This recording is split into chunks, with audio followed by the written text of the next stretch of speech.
Important things believers must know, Indonesian language. Yohanes Pembaptis, dan ibu serta ayahnya semuanya dipenuhi dengan Roh Kudus. Yohanes dipenuhi dengan Roh Kudus bahkan sejak dari rahim ibunya. Lukas 1, 16-17, dan ia akan membuat banyak orang Israel berbalik kepada Tuhan, Allah mereka. 17 Ia juga akan berjalan mendahuluinya dalam roh dan kuasa Elia, untuk membuat hati bapa-bapa berbalik kepada anak-anaknya, dan hati orang-orang durhaka kepada hikmat orang-orang benar, untuk menyiapkan suatu umat yang layak bagi Tuhan.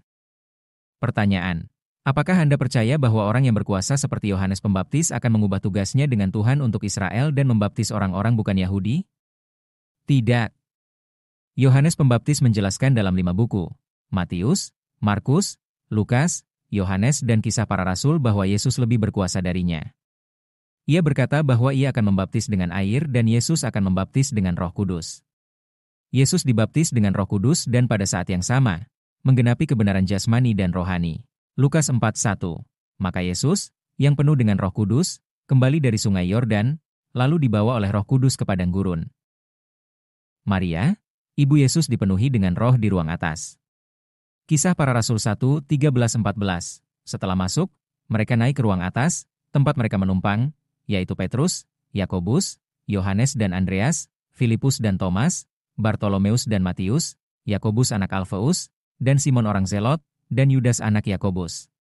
14 mereka semua bertekun dengan sehati dalam doa dan permohonan, bersama-sama dengan perempuan-perempuan serta Maria, ibu Yesus, dan dengan saudara-saudara Yesus.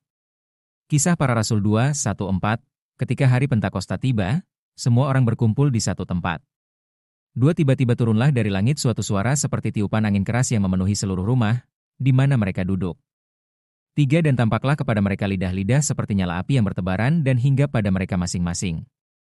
4 Maka penuhlah mereka dengan Roh Kudus, lalu mereka mulai berbicara dalam bahasa-bahasa lain, seperti yang diberikan oleh Roh itu kepada mereka untuk mengatakannya. Orang-orang non-Yahudi dibaptis dengan Roh Kudus dan dipenuhi dengan Roh Kudus, berbicara dalam bahasa roh. Pertanyaan: apa yang terjadi dengan orang-orang non-Yahudi? Pembunuhan terhadap semua orang Kristen dan orang suci. Karena uang, kekuasaan, dan kendali, orang-orang percaya yang jahat dan saleh membunuh orang-orang percaya yang saleh secara rohani demi keuntungan pribadi mereka.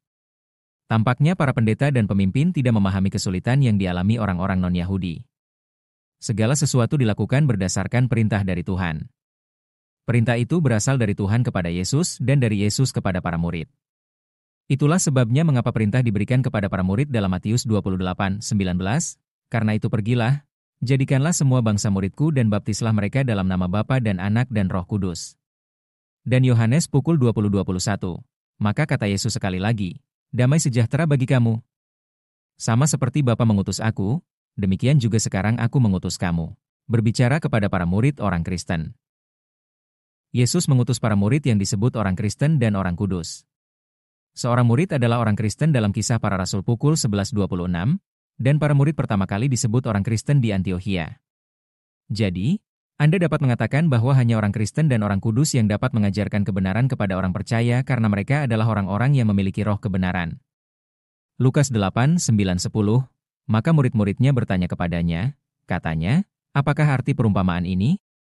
10 Dan Yesus berkata, kepadamu telah diberikan untuk mengetahui rahasia kerajaan Allah, tetapi kepada yang lain hal itu diberikan dalam perumpamaan, supaya, sekalipun melihat, mereka tidak melihat, dan sekalipun mendengar, mereka tidak mengerti.